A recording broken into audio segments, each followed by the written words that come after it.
الحمد لله نحمده ونستعينه ونستغفره ونؤمن به ونتوكل عليه ونعوذ بالله من شرور أنفسنا ومن سيئات أعمالنا من يهده الله فلا مضل له ومن يضلله فلا هادي له ونشهد أن لا إله إلا الله وحده لا شريك له ونشهد أن سيدنا وسندنا ونبينا وحبيبنا وشفيعنا ومولانا محمدا عبده ورسوله أما بعد أعوذ بالله من الشيطان الرجيم بسم الله الرحمن الرحيم يا بني آدم قد أنزلنا عليكم لباسا يواري سوآتكم وريشا ولباس التقوى ذلك خير صدق اللہ العظیم. محترم حضرات، یہ جو ہماری چھوٹی چھوٹی محفلیں ہیں، مجلسیں ہیں، یہ علم کا ذریعہ ہے. اس سے تھوڑا بہت دین کا علم ہو جاتا ہے اور اس پر عمل کیا جاتا ہے. صاحب ہدایہ کے ایک خاص طالب علم برزنجی ایسے کچھ ان کا نام ہے، پتہ نہیں ترکی کے تھے کہاں کے تھے. انہوں نے ایک بات لکھی ہے تعلیم المتعلم اپنی کتاب میں کہ انسان اور جانوروں کو جو چیز الگ کرتی ہے، انسان اور جانوروں کو جو چیز الگ کرتی ہے وہ ہے علم. وہ ہے علم. کیونکہ اللہ تعالیٰ نے جانوروں کو بھی وہی صلاحیت دی ہے جو انسان کو دی ہے، بلکہ اللہ تعالیٰ نے جانوروں کو انسانوں سے زیادہ صلاحیتیں دی ہیں. تنہا صلاحیتیں جو ہیں وہ انسانوں سے زیادہ دی ہیں مجموعی طور سے. جیسے شیر بہادری میں، شجاعت میں اس کی مثال ہے. ایک شیر آپ کے فتح پور میں کھل جائے، پورا فتح پور اندر ہو جائے گا. اللہ تعالیٰ نے وہ بہادری دی ہے اس کو. کوئی نکلے گا؟ نہیں نکلے گا. انسان چاہے جتنا بڑا متکبر ہو، اپنے آپ کو کچھ لگاتا ہو، سب کچھ لگاتا ہو، زمیندار ہو، خریدار ہو، کچھ بھی ہو، لیکن وہ اندر ہو جائے گا. ہو جائے گا کیونکہ اللہ تعالیٰ نے یہ مثال دی ہے اس کو بنا کر شیر کو اللہ تعالیٰ نے کہ کل قیامت کے دن ہمارے سامنے کیسے کھڑے ہو گئے. جو ہمارے ایک مخلوق کے سامنے نہیں کھڑے ہو سکتے، نہیں لڑ سکتے، اس سے بغیر سیفٹی کے آپ اس کے سامنے جا نہیں سکتے. پنجرے میں بند ہو کر جائیں گے. آپ اس کے علاقے میں جائیں گے تو آپ پنجرے میں بند ہو کر جائیں گے، قید ہو کر جائیں گے اس سے ملاقات کرنے کے لیے. ملاقات کیا؟ دیکھنے کے لیے. اسی طریقے سے اس کا ایک شاہکار ہے سانپ. اس کا شاہکار ہے اللہ تعالیٰ کے تخلیق کا. وہ دکھایا اللہ تعالیٰ نے. نکل آئے ابھی سب بھاگنا شروع کر دیں گے کیونکہ اس کا ظاہر ہی اتنا خطرناک ہے. تو انسان اور جانور، شجاعت ہے، بہادری ہے، اچھل کود ہے، یا بوجھ کا اٹھانا ہے، تو یہ ہم نہیں کر سکتے جتنا اچھا جانور کر سکتے ہیں. تو اللہ تعالیٰ نے یہ دکھایا کہ انسان کو جو چیز الگ کرتی ہے وہ ہے علم. وہ ہے علم. اور ان مجلسوں سے وہی علم مقصود ہوتا ہے. اور حضرت آدم علیہ السلام کی جو فضیلت اللہ نے بتلائی تھی وہ علم ہی کی بنیاد پر بتلائی تھی. وَعَلَّمَ آدَمَ الْأَسْمَاءَ كُلَّهَا. علم ہی کی بنیاد پر اللہ تعالیٰ نے فضیلت بتلائی تھی. تو یہ چھوٹی چھوٹی مجلسیں جو ہیں علم کے ذرائع ہیں. ان پہ آنا چاہیے، جم کر بیٹھنا چاہیے، سننا چاہیے. آپ پر وہ باتیں کھلیں گی. لوگ سمجھتے ہیں وہی پرانی باتیں ہو جاتی ہیں، وہی اب ہم نہیں کہاں سے لائیں، قرآن وہی، حدیث وہی، نہیں کہاں سے لائیں ہم. یہ اپنی طرف سے گڑھ کر بیان کرتے ہیں. بیان کریں جو کچھ لوگ کرتے بھی ہیں تو اچھی لگتی ہے کہ پتہ نہیں کہاں سے آج ایسی نئی بات سننے میں آئی کہ پتہ نہیں چلا، کبھی معلوم نہیں چلی تھی. تو وہ قصے کہانیاں تو نہیں ہو سکتی ہیں، لیکن قرآن و حدیث وہی پرانا ہے. 1400 سال سے اس کی وہی تشریح ہو رہی ہے. الفاظ بدل سکتے ہیں لیکن معنی و مفہوم وہی ہیں. نئی نہیں آ سکتی.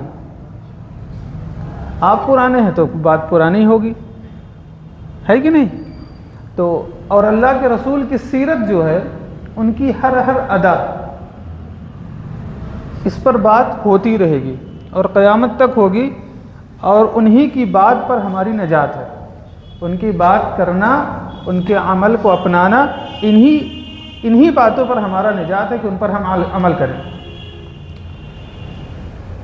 تو اللہ کے رسول صلی اللہ علیہ وسلم نے ہمیں جینے مرنے کی تمام چیزیں سکھلائی ہیں، تمام چیزیں سکھلائی ہیں.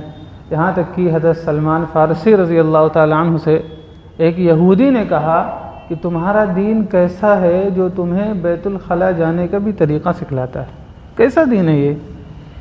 تو حضرت سلمان فارسی نے کہا الحمدللہ ہمیں کسی دوسرے دین سے کچھ لینے کی ضرورت نہیں ہے، کیونکہ ہمارا دین مکمل دین ہے، اس میں ساری چیزیں ہیں. آپ کسی بھی شعبے میں چلے جائیں، کسی بھی شعبے کو آپ اٹھا کے دیکھ لیجئے، ایسا کوئی شعبہ نہیں ہے، طب کا ہو یا کوئی بھی شعبہ ہو، آپ اٹھا کے دیکھ لیجئے، اس میں رسول اللہ کی آپ کو رہنمائی مل جائے گی کہ ہمارے رسول اللہ نے یہ فرمایا ہے اس چیز میں. تو ہمیں ہر چیز میں ہم کیوں غیروں کی نقل کریں؟ جب اللہ رب العزت نے ایک نمونہ پیش کیا ہمارے سامنے، لَقَدْ كَانَ لَكُمْ فِي رَسُولِ اللَّهِ أُسْوَةٌ حَسَنَةٌ، کہ رسول اللہ کی زندگی تمہارے لیے ہے، یہ نمونہ ہے اور بہترین نمونہ ہے، اللہ رب العزت کہہ رہے ہیں. تو جب دیکھیے آپ ٹیلر کے پاس جائیں، اپنا ناپ دیں تو ناپ دیں گے، کس ذہن میں کیا رہے گا کہ یہی ناپ ہمیں چاہیے، یہی نمونہ جو ہم نے دیا نا وہی چاہیے. اب ٹیلر سلے بہترین، سب کچھ تانا بانا سب کچھ صحیح کرے، ٹاکا واکا سب لگائے، بہترین سب کچھ لگا دے، لیکن آپ کا ناپ کا نہ سی خوب بڑا سا سی دے، ایک ہاتھ لمبا کر دے یا چھوٹا کر دے، آپ لیں گے اس کپڑے کو؟ نہیں لیں گے، کہ ہم نے آپ کو اپنا نمونہ دیا تھا، وہ نمونہ کہاں ہے ہمارا؟ تو اسی طریقے سے رسول اللہ صلی اللہ علیہ وسلم کی زندگی جو ہے یہ اللہ تعالیٰ نے ہمیں بطور نمونہ کی دیا ہے کہ ہمارے رسول کی زندگی یہ نمونہ ہے، اس میں اسی طریقے سے کر کے لاؤ، کچھ بھی کر کے لاؤ. کم کرنا ہے، پورا نہیں کر پائیں گے، کم کریں گے، لیکن کرنا اسی طریقے سے، زندگی اسی طریقے سے تمہیں چلانی ہے. تو ہر شعبہ میں اللہ رب العزت نے ہمیں کیا دیا ہے؟ ایک نمونہ پیش کیا، رسول اللہ کی زندگی. اب آج جو موضوع تھا لباس کا یہ موضوع کہ ہم کپڑے کس طریقے سے پہنے یا کپڑے کس طریقے سے پہننے چاہیے. دیکھیے لباس کی دو قسمیں ہیں، ایک ہے لباس ظاہری، ایک ہے لباس معنوی، یا اسے باطنی بھی کہہ سکتے ہیں، لباس ظاہری اور لباس معنوی. لباس ظاہری جو یہ ہم پہنے ہوئے ہیں، لباس باطنی تقوی ہے، لباس باطنی تقوی ہے. اللہ نے ایک آیت جس کو ابھی ہم نے تلاوت کی، سورہ اعراف کی آیت ہے کہ قد انزلنا علیکم لباسا یواری سوآتکم وریشا، کہ جو ہم نے قد انزلنا علیکم لباسا، ہم نے تمہارے لیے لباس اتارا ہے. قد انزلنا علیکم لباسا، اب اتارنے کا مطلب یہ نہیں کہ آسمان سے اتارا ہے، اتارنے کا مطلب ہے کہ ہم نے زمین میں بنایا ہے. قد انزلنا علیکم لباسا یواری سوآتکم وریشا، جو تمہارے یواری سوآتکم، جو تمہارے اعضائے مستورہ، وہ اعضاء جو چھپائے جانے چاہیے ان کو چھپائے، وریشا اور تمہارے لیے زینت کا سامان بھی بنے. دو چیز ہوئی اس میں. اور تیسری چیز ولباس التقوی، یہ لباس باطنی کے اللہ رب العزت کہہ رہے ہیں لباس التقوی ذالک خیر. یہ تو ہو گیا ترجمہ. اب اس سے پچھلی آیتیں جو ہیں آپ ان میں غور کیجئے، یہ جہاں سے چلی آئی ہیں ان میں اگر آپ غور کریں تو شیطان اور حضرت آدم علیہ السلام کا معرکہ ہے اس میں. سورہ اعراف میں اس سے پچھلے صفحے سے آ جائیے جہاں سے بات شروع ہوئی ہے کہ جب شیطان کو اللہ رب العزت نے وہ کر دیا، بھگا دیا، مردود کر دیا اپنے یہاں سے، تو شیطان نے کہا کہ اس مٹی کے پتلے کے لیے آپ نے ہمیں مردود کر دیا، ہم اس کو آگے سے پیچھے سے ہر جگہ سے اوپر سے نیچے سے ہر جگہ سے بھگائیں گے، ہر جگہ سے ہم آئیں گے اس کے پاس. تو اللہ رب العزت نے کہا تجھے چھوٹ ہے، تو چاہے جدھر سے آئے. اس کا پہلا وار دیکھیے آپ، اور حضرت آدم علیہ السلام سے کیا کہا؟ وَيَا آدَمُ اسْكُنْ أَنْتَ وَزَوْجُكَ الْجَنَّةَ وَكُلَا مِنْهَا رَغَدًا حَيْثُ شِئْتُمَا۔ اللہ رب العزت نے حضرت آدم سے کہہ دیا کہ آدم تم رہو، تمہاری بیوی رہے، سکون سے رہے اور اس میں رہو اور جو چاہو کھاؤ، لیکن وَلَا تَقْرَبَا هَذِهِ الشَّجَرَةَ، لیکن اس جو شجر ہے، ایک شجر تھا، وہ کہا کہ اس میں محدثین کی رائے الگ ہے، مفسرین کی رائے الگ ہے کہ کس کا درخت تھا، اس میں پڑھنے کی ضرورت نہیں ہے، بس اللہ نے منع کیا تھا کہ یہ درخت ہے، اس میں سے نہ کھانا، اس میں سے کھانا نہیں، منع کر دیا۔ تو شیطان آیا۔ جب دیکھیے کوئی دشمن آپ کے پاس آئے گا آپ کو، تو آپ کا خیر خواہ بن کر ہی آئے گا۔ دشمن آیا شیطان، اچھا یہ وہ دشمن ہے بیہودہ جو رشوت بھی قبول نہیں کرتا کہ ہمیں نہ بھاگاؤ، یہ وہ دشمن ہے۔ شیطان آیا، اس نے قسمیں کھانی شروع کی، وَقَاسَمَهُمَا إِنِّي لَكُمَا لَمِنَ النَّاصِحِينَ، اس نے قسمیں کھائیں کہ دیکھو ہم تمہارے ناصح ہیں، خیر خواہ ہیں، یہ درخت ہے نا، اس کو کھا لو گے تو تم ہمیشہ کے لیے یہیں رہنے والے ہو جاؤ گے اور فرشتوں میں شمار ہونے لگے گا، تمہارا شمار فرشتوں میں ہوگا اور تم دونوں یہیں کے ہو جاؤ گے باشندے، کہیں تمہیں جانا نہیں پڑے گا۔ دیکھیے پہلے ان کو پتہ تھا کیا ہمیں کہیں جانا ہے، آپ دیکھیے ان کو پتہ نہیں تھا ہمیں کہیں جانا ہے، لیکن اس نے ایک بات ڈالی کہ تمہیں کہیں بھیجا جا سکتا ہے، یہ چھوڑ کے، جنت چھوڑ کے تمہیں کہیں بھیجا جا سکتا ہے۔ اسی وجہ سے اس نے یہ داؤ کھیلا کہ اگر یہ کھا لو گے، اسی وجہ سے تو منع کیا ہے کہ کھانا نہیں، ورنہ تم یہیں ہمیشہ کے ہو کے رہ جاؤ گے، کھا لو گے تو تم یہیں کے ہو جاؤ گے اور ہم تمہارے خیر خواہ ہیں۔ فَلَمَّا ذَاقَا الشَّجَرَةَ بَدَتْ لَهُمَا سَوْآتُهُمَا، اب دیکھیے جب انہوں نے وہ کھا لیا تو سب سے پہلا کیا ہوا، ان کے تن سے لباس اتر گیا، ان کے تن سے لباس اتر گیا اور شرمگاہیں دکھنا شروع ہو گئیں، وَتَفِقَا، اور وہ دونوں بھاگے ادھر ادھر اور چپکانے لگے، کیا کوئی درخت کا پتہ مل جائے تاکہ اپنی شرمگاہ۔ تو شیطان کا جو سب سے پہلا وار ہے ہمارے ماحول میں، کپڑے کو اتار دینا۔ یہ ہم نہیں کہہ رہے ہیں، یہ قرآن میں لکھا ہوا ہے، کوئی بھی جائے کو اٹھا کے ترجمہ کے ساتھ پڑھ سکتا ہے۔ یہ کوئی عالم مولوی کہتے ہیں، ملا لوگ پتہ نہیں کیا فلانی بات بتاتے رہتے، وہی پرانی باتیں۔ جب اللہ تعالیٰ نے بنایا نا، قیامت تک کے لیے ہے قرآن، تو بات بھی قیامت تک چلے گی، اور لباس بھی وہی چلے گا، وہی پسند ہوگا جو اللہ تعالیٰ نے کہا ہوگا، لباس بھی وہی پسند ہوگا جو رسول اللہ صلی اللہ علیہ وسلم نے بتلایا ہوگا یا جس کی طرف اشارہ کیا ہوگا۔ اب آپ دیکھیے سب سے پہلے مرحلہ یہ ہوتا ہے شیطان کا کہ کپڑے اتروا دے۔ تو شیطان نے کیا کیا، ان کا کپڑا اتروایا، اور جب وہ بھاگنے لگے ادھر ادھر، اب دیکھیے ان کو شرم آئی نا، حالانکہ آپ سوچیے ان کو شرم کیوں آنی تھی، لیکن وہ دیکھ رہے تھے سارے فرشتے پہنے ہوئے ہیں کہ ہمارا کپڑا اتر گیا، تو وہ بھاگنے لگے ادھر ادھر اور کہ تاکہ اپنی ستر پوشی کر لیں۔ اللہ رب العزت نے کہا ان سے، حضرت آدم علیہ السلام حضرت حوا سے، کہ بتاؤ ہم نے تم دونوں سے کہا نہیں تھا کہ شیطان کی بات نہیں ماننا، وہ تمہارا کھلا ہوا دشمن ہے، تم نے ان کی بات مان لی اور یہ ہوا تمہارے ساتھ۔ اور آج بھی شیطان ماحول میں یہی کر رہا ہے، وہ کپڑے اتروا رہا ہے۔ جب کپڑے اتریں گے تو بے حیائی آئے گی، پھر انسان کی تمیز نہیں رہے گی، اتنا اس میں گناہ میں اتنا ملوث کر دیتا ہے شیطان۔ کوئی کام آپ بار بار کرتے رہیں تو اس کی نحوست کم ہو جاتی ہے، آپ کوئی چیز بار بار دیکھتے رہیں، بار بار گناہ کی چیز دیکھتے رہیں تو عام لگنے لگتی ہے، محسوس ہی نہیں ہوتا کہ یہ گناہ ہو سکتا ہے۔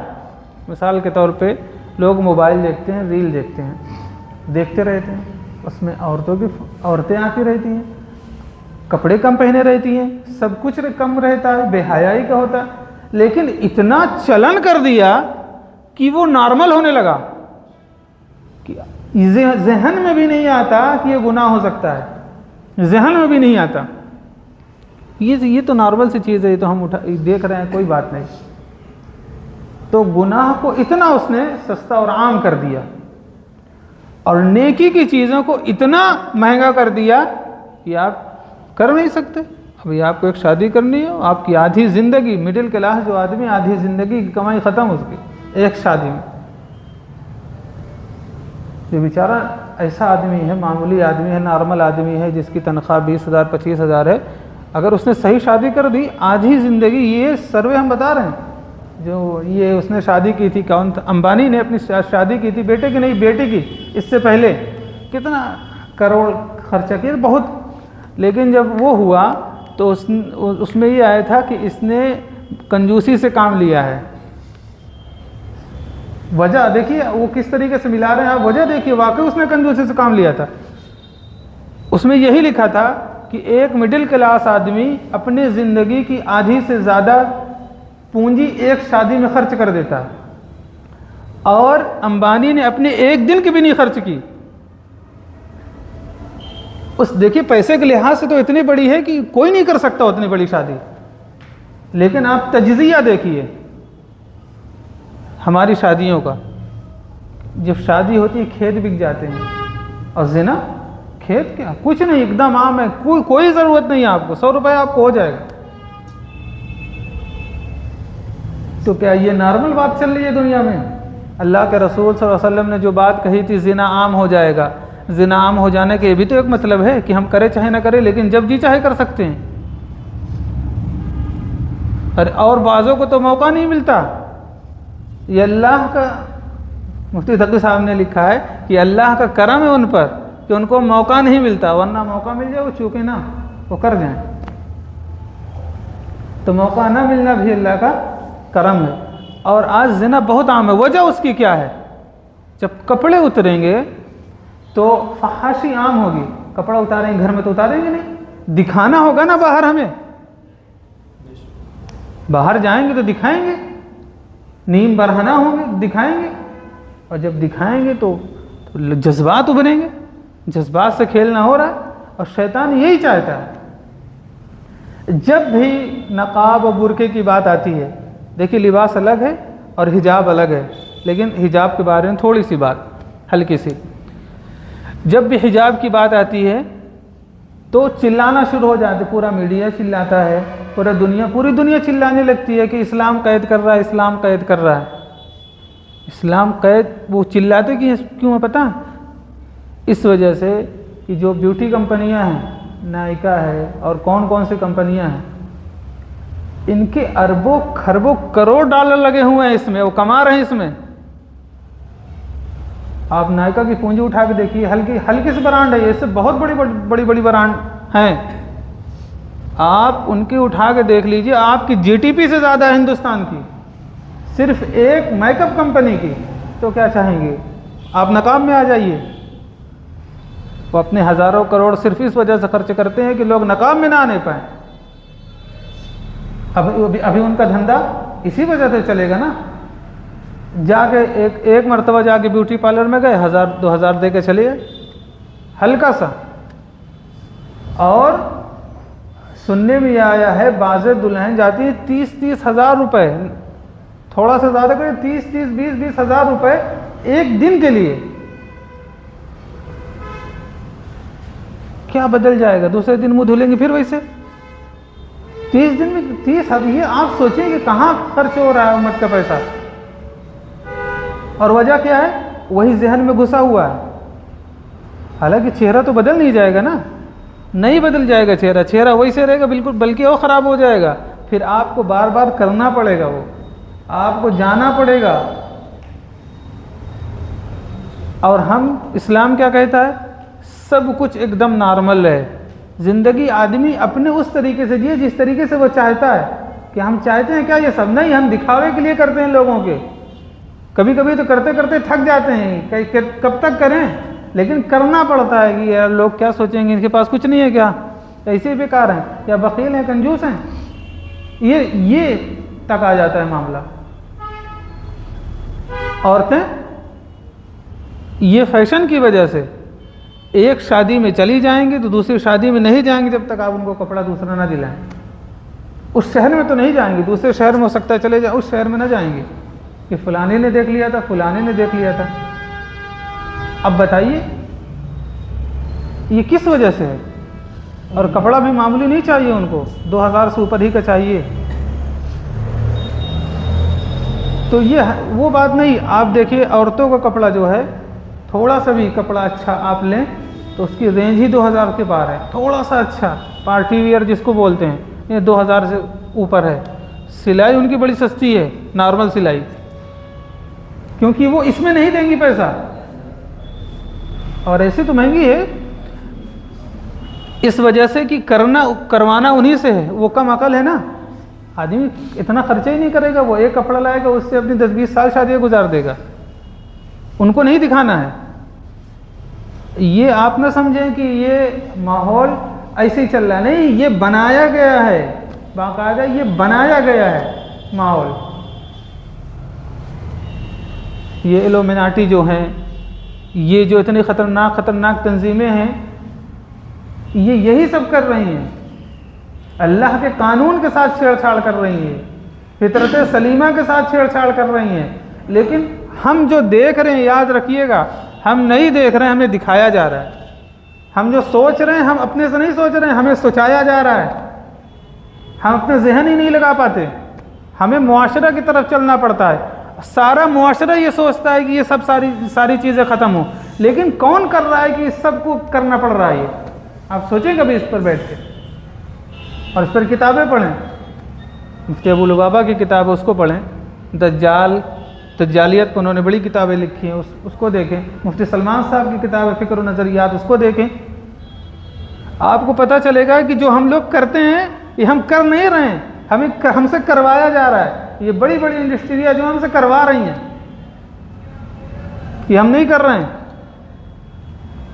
اور اچھا، یہ وہ چیز ہے جس کو اللہ رب العزت نے قرآن میں پہلے ہی ساری چیزیں بتلا دی تھی، اور رسول اللہ صلی اللہ علیہ وسلم نے وہ طریقہ ہمیں بتلا دیا۔ تو ہمارا کپڑا جو ہونا چاہیے، اس میں بڑے وصف ہیں، اس میں تکبر کی بو نہیں آنی چاہیے۔ ہم خریدیں، یار دوسرے دیکھیں گے بہت اچھا ہے، یہ امیر آدمی ہے، اس نے یہ اچھا کپڑا لے کر آیا۔ اگر اس وجہ سے خریدیں، نیت اچھی ہے کہ چلو ٹھیک ہے، اچھا کپڑا لگ رہا ہے، خرید لیتے ہیں۔ لیکن اگر اس وجہ سے خریدا اور آ کے بتاتے ہیں ہم فل ڈائمنڈ لے کر آئے ہیں، اس کی شروعات ہی 1800 سے ہے، آ کے باقاعدہ بتاتے ہیں لوگ کہ فلاں کپڑا لے کر آئے ہیں، یہ اتنے ہزار کا ہے، وہ اتنے ہزار، کیوں بتاتے ہیں؟ پہننا ہے آپ کو، بتا کیوں رہے ہیں آپ؟ فخر کی وجہ سے۔ پہلے بھی پہنا جاتا تھا، بلکہ اللہ کے رسول صلی اللہ علیہ وسلم سے ایک حدیث ایک مروی ہے کہ ایک صحابی نے اللہ کے رسول سے پوچھا کہ ہم اچھا کپڑا پہننا چاہتے ہیں اور اچھا جوتا چپل پہننا چاہتے ہیں، تو یہ کبر میں تو نہیں آئے گا، تکبر میں؟ ترمذی شریف کی روایت ہے۔ تو اللہ کے رسول صلی اللہ علیہ وسلم نے کہا کہ ان اللہ یحب الجمال، اللہ خوبصورتی کو پسند کرتا ہے۔ اور پھر اللہ کے رسول صلی اللہ علیہ وسلم نے کہا کہ کبر جو ہوتا ہے من بطر الحق وغمس الناس، جو حق کو جان کر اڑ جائے، حق جان رہا ہے کہ یہ حق ہے، اس کے باوجود نہ مانے، تکبر یہ ہے۔ اور لوگوں کو ذلیل سمجھے، تکبر یہ ہے۔ اچھا کپڑا پہننا تکبر نہیں ہے، اللہ کے رسول ان کو سمجھا رہے ہیں کہ اچھا کپڑا پہننا تکبر نہیں ہے۔ تو اگر آپ صحیح نیت سے پہنیں تو یہ بھی پہنیں۔ اور ہم نے اپنے استاد مدراسی مولانا عبدالخالق مدراسی، آج بھی ہیں، دارالعلوم کے استاد ہیں، شمائل ترمذی پڑھایا کرتے تھے۔ شمائل ترمذی میں اللہ کے رسول کی پوری سیرت ہے کہ اللہ کے رسول کے بال کیسے تھے، اللہ کے رسول کے ناخن کیسے تھے، اللہ کے رسول کا چہرہ کیسا تھا، رنگ کیسا تھا، لمبے کیسے تھے، چلتے کیسے تھے، ساری چیزیں شمائل ترمذی میں امام ترمذی نے جمع کر دیا، وہ پڑھایا کرتے تھے۔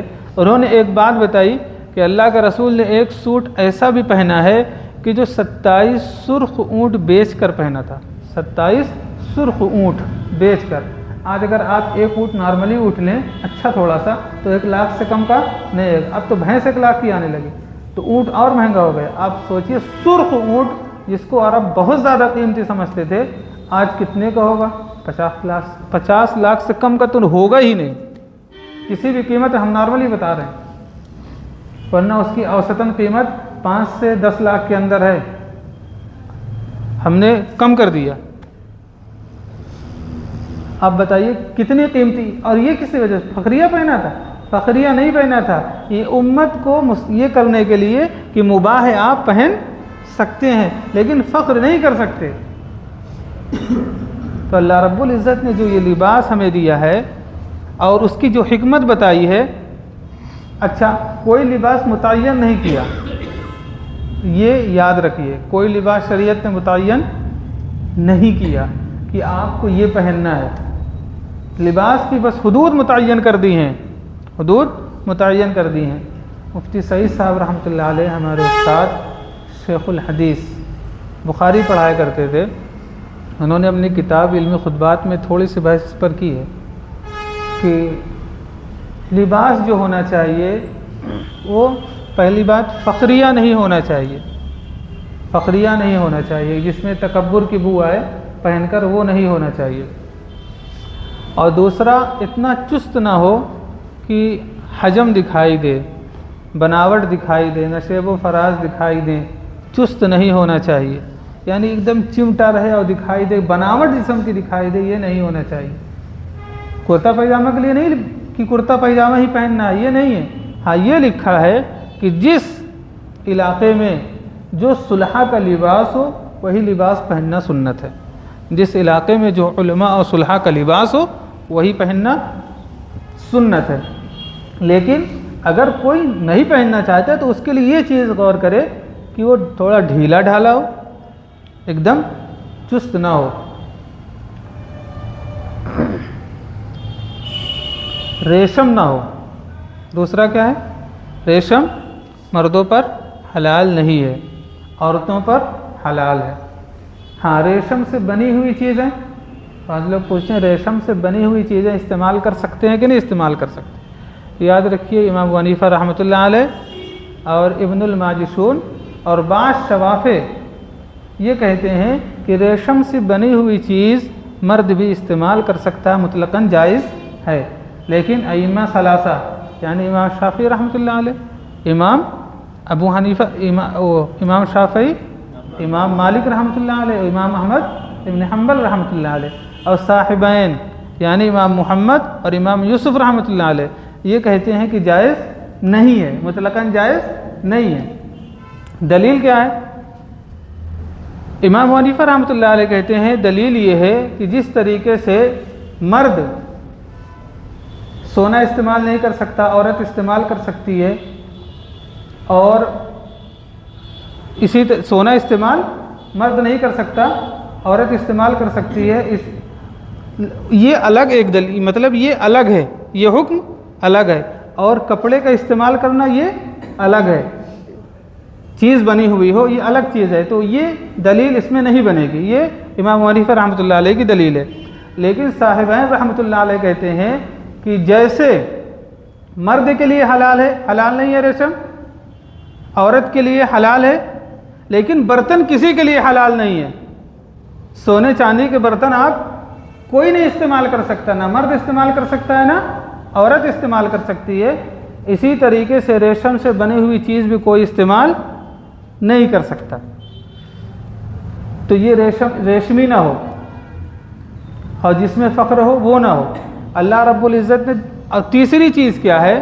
کیونکہ یہ زینت ہے نا، لباس کی تعریف یہی ہے کہ آدمی جس سے ستر عورت ہو جائے، جس سے ستر عورت یہ ہو جائے، گھٹنے سے لے کر ناف کے نیچے تک، یہ فرض ہے، یہ فرض ہے، اور مستحب کیا ہے؟ آپ پورا پہن سکتے ہیں، یہ مستحب ہے لباس کے معاملے میں۔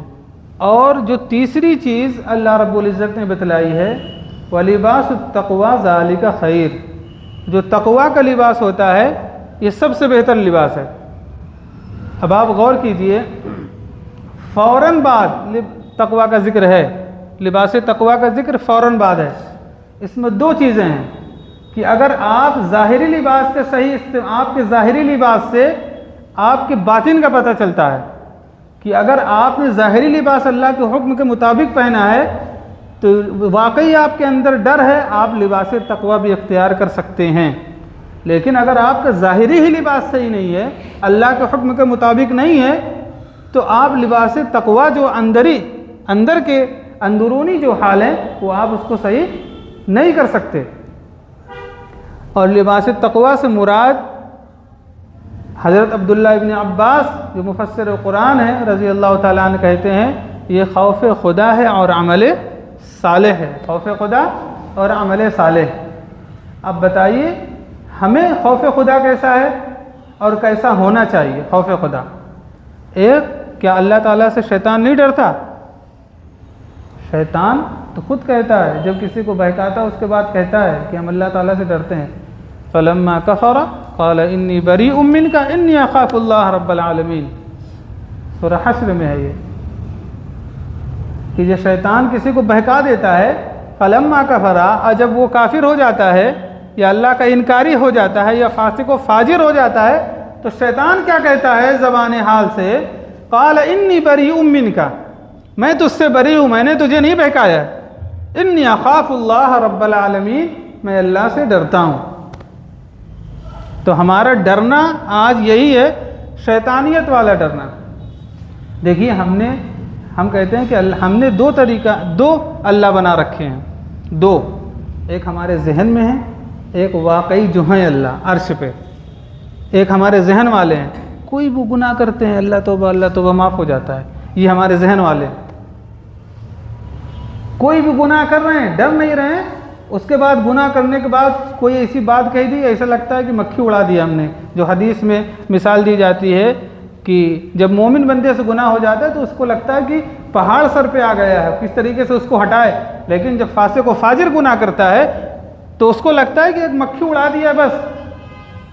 تو ہم جو جس طریقے سے گناہ کرتے ہیں اور جو ہماری توبہ ہوتی ہے ویسے ہی ہوتی ہے، اور ہم سوچتے ہیں کہ جو ہمارے ذہن میں اللہ جس کو ہم نے بٹھا رکھا ہے اس نے معاف کر دیا، اس نے معاف کر دیا تو عرش والے نے بھی معاف کر دیا۔ لیکن یاد رکھیے گا وَلَن تَجِدَ لِسُنَّتِ اللَّهِ تَبْدِيلًا، اللہ کے طریقے بدلتے نہیں ہیں، آپ گناہ کرتے جائیں، اللہ کی نافرمانی کرتے جائیں اور رسول اللہ کے طریقے کو چھوڑتے جائیں اور اللہ معاف کر دیں، ایسا نہیں ہو سکتا۔ یہ اپنے ذہن سے ہم نکال دیں۔ ایمان کے بعد تو ہم پر سب بڑی ذمہ داری آ جاتی ہے، جس کے جتنا عہدہ بڑھتا جاتا ہے اس کے اوپر ذمہ داری بڑھتی جاتی ہے۔ تو ہم کو اللہ رب العزت نے ایک مومن بنا کر بھیجا تھا، ہم اپنے اعمال سے، اپنے اخلاق سے، اپنے کردار سے، اپنے بناؤ سنگار سے ہم لوگوں کو دکھاتے کہ ہم اس طریقے سے ہیں، لیکن جھوٹ مسلمان کہتا ہے، اکثر مسلمان، کہ یار مسلمانوں کے ہاں جاؤ تو عجیب کر دیتے ہیں، صحیح ان کے ہاں تجارت نہیں ہوتی، ہندوؤں کے ہاں سے لے لو زیادہ صحیح ہے۔ اکثر مسلمان کی زبان پہ یہ ہے، ہندوؤں کے ہاں سے لے لو، غیروں کے ہاں سے لے لو، وہ صحیح چیز دیتے ہیں، ان کے یہاں جاؤ تو یہ دھوکہ ہی دے دیتے ہیں۔ اور واقعتاً ایسا ہوتا ہے، وہ ایسے نہیں بولتے، یہ ہے، آپ کہیں بھی چلے جائیے دھوکہ دھڑی عام ہے۔ یہ رسول اللہ کا طریقہ تھا، یہی صحابہ کرام کر کے دکھائے ہیں۔ آپ کوئی مثال دے سکتے ہیں، کوئی صحابہ کرام گئے ہوں کسی علاقے میں، وہ کہہ دیا بھائی مسلمان ہو جاؤ، اللہ کی یہ رحمتیں ہیں، اللہ کی وہ رحمتیں ہیں، یہ اللہ نے دیا وہ دیا، کبھی اس سے مسلمان ہوتے دیکھا ہے کبھی کسی کو؟ شاید 100 میں سے 1%، لیکن اس کی مثالیں نہیں ملتی۔ آپ صحابہ کرام کی جتنی مثالیں اٹھا کے دیکھیں گے، انہوں نے اپنے اخلاق سے، اور 70% تاجر مسلمانوں نے مسلمان کیا علاقوں کو۔ اگر آپ واقعات پڑھیں گے تو جن علاقوں میں وہ آئے ہیں تاجر بن کر آئے ہیں، اور انہوں نے اپنی تجارت سے وہ ماحول کیا ہے کہ یہ ہوتے ہیں ایماندار۔ اب تو کہتے ہیں ہندو کہ میاں بھی جھوٹ بولنے لگے، یہ مثال دیتے ہیں، حالانکہ پہلے مثال دی کہ جھوٹ نہیں بول سکتے، ان کے دین ہی میں نہیں ہے جھوٹ بولنا، ان کے رسول نے ان کو سکھایا ہی نہیں ہے، ان کے اللہ نے ان کو بتلایا ہی نہیں ہے جھوٹ بولنا۔ لیکن ہمارے اعمال، ہمارے کردار ایسے ہو گئے ہیں، رسول اللہ کے طریقے سے اتنا بھٹک چکے ہیں ہم، رسول اللہ کی سیرت ہم کو پتہ نہیں ہے۔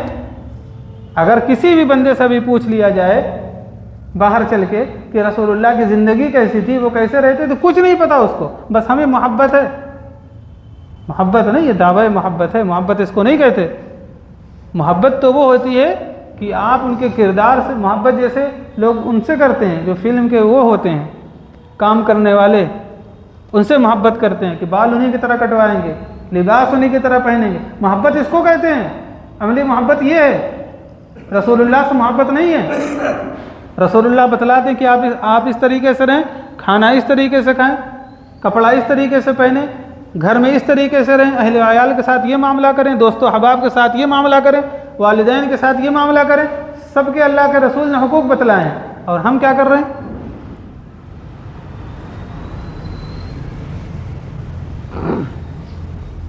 ایک گھر میں سنت چھوڑنے کا یہ نتیجہ ہوا، ایک گھر میں جتنے بھائی ہوتے ہیں، شاید کچھ چند مثال کے طور پہ ہو سکتے ہیں تھوڑے بہت، اکثر گھروں میں اتنی لڑائی ہو چکی ہے بھائی میں کہ شادی بیاہ تو بالکل چھوڑ چکا ہے، شاید جنازے میں شریک ہو جاتے ہیں، لیکن شادی بیاہ چھوٹ چکا ہے اکثر گھروں میں۔ جہاں جاؤ بھائی نے یہ کر دیا، چاہے جس سے آپ لے لیجیے مثال۔ یہ کس وجہ سے؟ کیا وجہ ہے؟ کبھی سوچے بیٹھ کے، کوئی بڑی وجہ نہیں ہوتی، اللہ نے دماغ خراب کر دیا ہے، اللہ نے دماغ خراب کر دیا ہے، کیونکہ رشتہ داریاں جو ہوتی تھیں اللہ کے رسول نے بتلائی ہے رشتہ داریوں کے لیے کتنی سخت وعیدی، تو وعید اللہ کے رسول نے، بخاری میں اس کی روایت ہے کہ لا يدخل الجنت قاطع، رشتہ داری توڑنے والا جنت میں نہیں جا سکتا۔ لا يدخل الجنت قاطع۔ اب بتاؤ، ہم کہہ رہے ہیں کہ ہم کبھی نہ کبھی تو چلے جائیں گے، ہم کہہ رہے ہیں ہم کبھی نہ کبھی تو چلے جائیں گے، وہ کبھی کب آئے گا پتہ ہے آپ کو؟ ایک گھنٹے کی مصیبت برداشت نہیں ہوتی، ایک گھنٹے کی مصیبت اگر آ جائے برداشت نہیں ہوتی، استنجے میں تکلیف ہو جائے انسان پریشان ہو جاتا ہے، تو وہ تکلیف آپ کیسے برداشت کریں گے؟ وہ اس وجہ سے برداشت کر رہے ہیں یہاں پہ کہ ہمیں یقین نہیں ہے مر کے اٹھنے کا، اس وجہ سے برداشت کر رہے ہیں۔ جس دن یقین ہو جائے گا کہ ہمیں مر کے اٹھنا ہے اللہ کے یہاں، غیب پر یقین پکا ہو جائے گا نا، ساری چیزیں ہوا ہو جائیں گی، سب چیزیں چھوٹ جائیں گی۔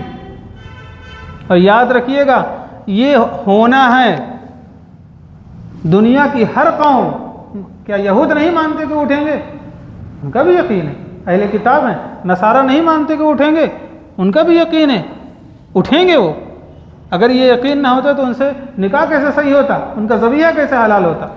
جو صحیح ہیں، جو وہ ہو گئے ملحد ہو چکے، جنہوں نے خدا ہی کو ماننا چھوڑ دیا، وہ الگ مسئلہ ہے، لیکن جو صحیح نصارہ ہیں، جو صحیح یہودی ہیں، وہ کیا نہیں مانتے؟ یہاں ہندوستان والے نہیں مانتے سورگ نرک، بلکہ تو 7 مرتبہ آنا جانا ان کا ہے۔ تو دنیا میں سب مانتے ہیں، لیکن یقین نہیں ہے، کیونکہ دیکھا نہیں ہے نا۔ لیکن اللہ رب العزت جب کوئی چیز کہتے ہیں کرنے کے لیے، اس کی 90% آپ کو دکھا دیتے ہیں، 10% صرف چھوڑ دیتے ہیں، تاکہ کچھ تو دیکھیں اپنے بندوں سے۔ وہ دیکھیے، پہلے نہیں تھے نا، تھے کبھی یہاں؟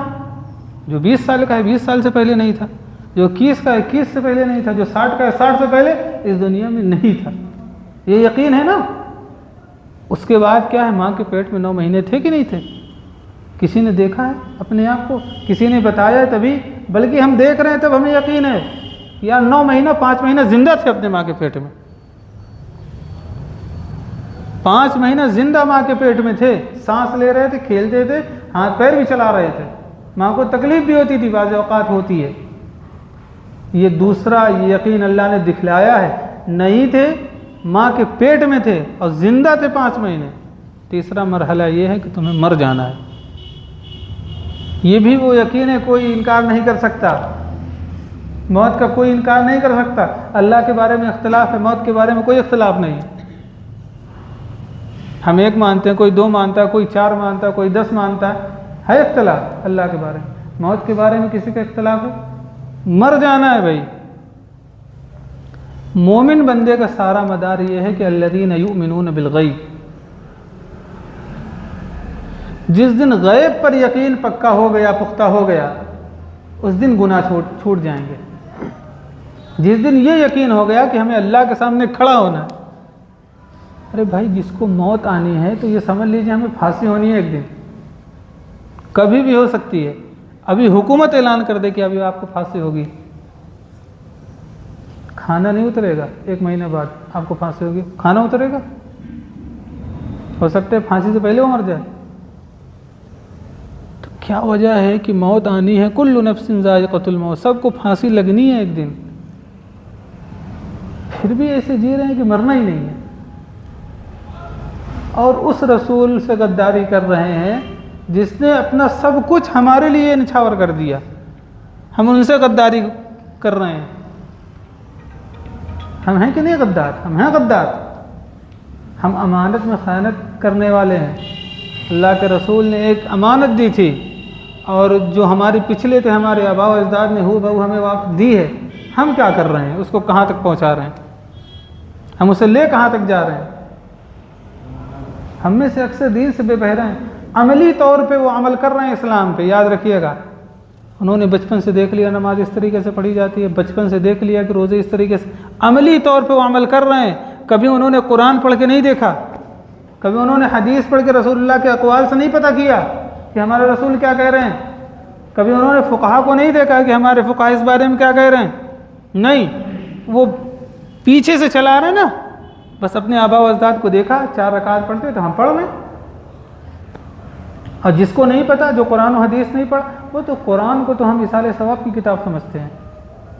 کوئی مر گیا، آپ 4 پڑھ دو، آپ 4 پڑھ دو، کوئی بخشوا لے گا؟ جس کو کوئی بخشوا لے گا؟ یہاں ہم سب کچھ دھاندلی کر کے چلے گئے، سب کا مار کے چلے گئے، جھوٹ بول کر چلے گئے، لوگوں کو پریشان کر کے چلے گئے، آپ قرآن پڑھ کے یہاں سے بخشوا رہے ہیں؟ اور ہو سکتا ہے ایسا، کبھی سوچیں آپ، ایصال ثواب یاد رکھیے گا صرف اس کے لیے ہے جو یہاں سے اچھے سے گیا ہو، سب کچھ کر دھر کے گیا ہو، اس کے لیے ایصال ثواب، اور جو نہیں کر کے گیا کچھ، اس کے لیے صدقہ ہی کیجیے، بس صدقہ ہی ہو سکتا ہے اللہ کے غصے کو ٹھنڈا کر دے۔ اور ایک بات اور یاد رکھیے گا، نماز، کہتے ہیں ہر وقت نماز کی بات ہوتی ہے، نماز کا مسلسل تاریک صلاۃ جو ہے، مسلسل نماز کا چھوڑنے والا، اس کی کوئی چیز قبول نہیں ہوتی۔ مسلسل جو تاریک صلاۃ ہے، اس کی کوئی چیز قبول نہیں ہوتی، اس کی قربانی قبول نہیں ہے، اس کے روزے قبول نہیں ہے، اس کے کوئی چیز، حج قبول نہیں، کوئی چیز، جو صرف جمعہ آتا ہے نماز پڑھنے کے لیے۔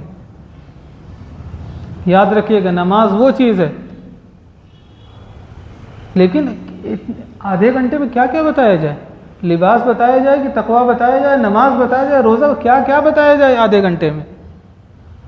اپنے آپ کو وقت دیں، علماء کے پاس بیٹھیں، آپ کبھی ان کے پاس بیٹھیں، آپ کو دیکھیے کیا ملے گا۔ غالباً امام کرخی رحمۃ اللہ علیہ کہتے ہیں کہ علماء کے پاس 1 گھنٹے میں، کسی عالم کے پاس آپ 1 گھنٹہ بیٹھیں، اس سے بہتر ہے کہ آپ 10 سال مطالعہ کریں، امام کرخی کا قول ہے۔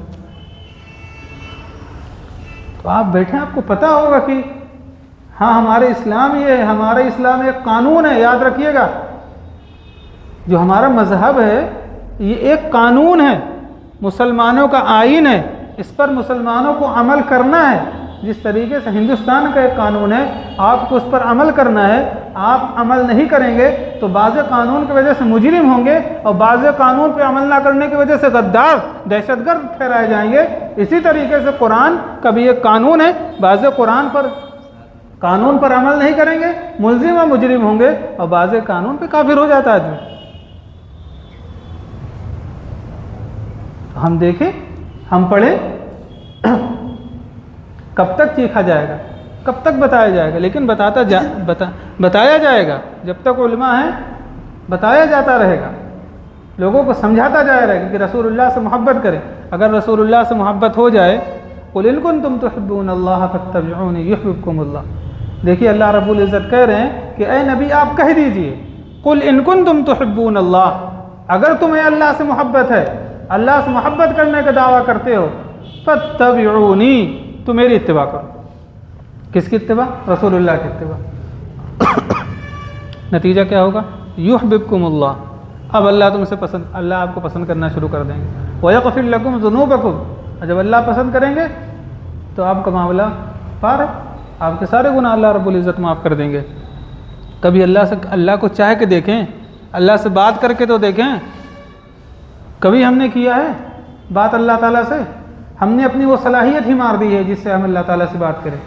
کبھی بزرگوں کے یہاں جائیں تو ایک چیز ان کے یہاں مراقبہ ہے کہ نہیں؟ مراقبہ ان کے یہاں ایک چیز آتی ہے مراقبہ، یعنی دھیان لگانا۔ ہندوؤں میں بھی بہت ہے یہ دھیان لگانا۔ مراقبہ کیا چیز ہوتی ہے؟ وہ ساری دنیا سے کاٹ کر آپ کو اللہ سے ملانا چاہتے ہیں۔ وہ اس بات یہ ایک دن میں نہیں آتا، اس پہ سالوں محنت کرنی پڑتی ہے، اس پہ سالوں محنت کرنی پڑتی ہے۔ اور بعض لوگوں نے اسی پر ہم کو کافر بھی کہہ دیا ہے۔ بعض لوگوں نے، جیسے ہمارے کچھ حضرات کہتے ہیں کہ دیوبندی حضرات کہتے ہیں کہ اللہ کے رسول کا خیال آ جائے تو نماز ختم ہو جاتی ہے، کافر کہتے ہیں ہمیں اسی بات پہ۔ مسئلہ دوسرا ہے، ہم آپ کو تھوڑی سی اس بات پہ روشنی ڈال دیں۔ مسئلہ کیا ہے؟ مسئلہ یہ ہے کہ نماز جو پڑھی جاتی ہے اللہ کے لیے پڑھی جاتی ہے، لیکن اس میں دیکھیے درود بھی ہے، التحیات بھی ہے۔ التحیات اللہ کے رسول پہ سلام ہے نا، سلام ہی تو پڑھتے ہیں۔ ایسا ہو نہیں سکتا کہ اللہ کے رسول کا ذہن میں آ جائے نماز، یہ بات نہیں ہے۔ وہ بات ہے صرف ہمت کی، جو ایک اصطلاح ہے صوفیوں کے یہاں۔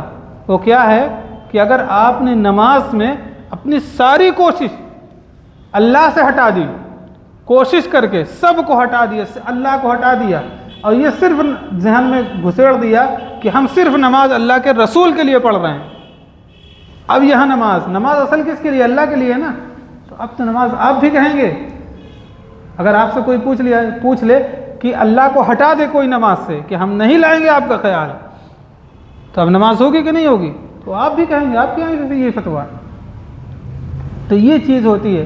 تو مراقبہ، یہ آپ جب مراقبہ کریں گے، جو ذہن میں خرافات، دل میں خرافات یہ چلتی رہتی ہے، چاروں طرف ذہن نماز میں جاتے ہیں کہ اگر اللہ اکبر کہا تو صرف امام کو پتہ ہونا چاہیے کتنی رکعت پڑھنی ہے اور کیا پڑھنا ہے۔ مقتدی بھول جاتے ہیں، رکعت بھی بھول جاتے ہیں، وہ ان کو کچھ نہیں پتہ رہتا۔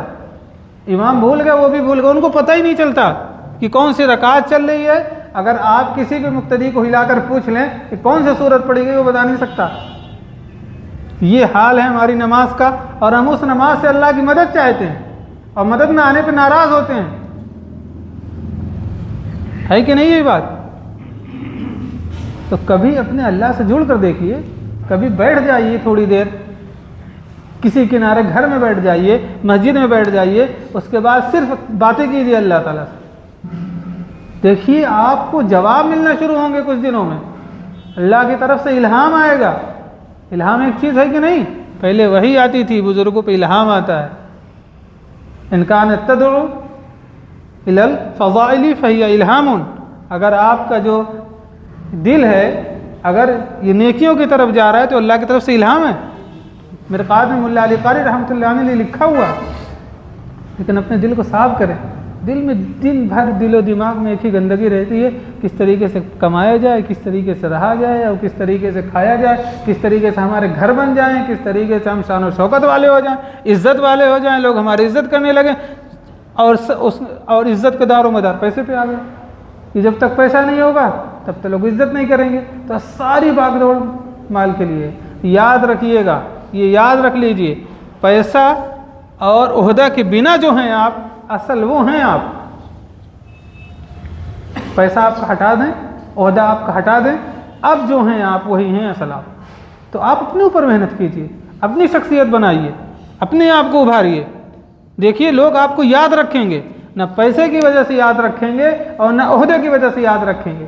آج تک کسی کو عہدہ کی وجہ سے یاد رکھا گیا ہے یا پیسے کی وجہ سے یاد رکھا گیا ہے؟ عہدہ کی وجہ سے یاد رکھا گیا فرعون کو، پیسے کی وجہ سے یاد رکھا گیا قارون کو، صرف گالیاں دینے کے لیے۔ اور کس وجہ سے ان کو یاد کیا جاتا ہے؟ اور لیکن جس نے اپنے آپ کو بنایا ہے، اپنی شخصیت بنائی ہے، وہ انبیاء کرام ہیں، اولیاء کرام ہیں، بزرگان دین ہیں۔ ان کو جو یاد کیا جاتا ہے ان کے اعمال کی وجہ سے، ان کی نیکی کی وجہ سے، ہے کہ نہیں ایسا؟ تو ہم اپنے آپ کو بنائیں، اس طریقے سے بنائیں جس طریقے سے اللہ ہمیں چاہتے ہیں کہ ہم اپنے بندوں میں یہ دیکھنا چاہتے ہیں۔ فرشتوں کو دکھانا ہے، بشر ایسے بھی ہوتے ہیں، یہ ہونا چاہیے۔ لیکن ہم اپنے آپ کو دیکھیں تو ہماری زندگی رسول اللہ کے طریقے پر آ جائے، اس کی محنت کریں، اس کی محنت کریں۔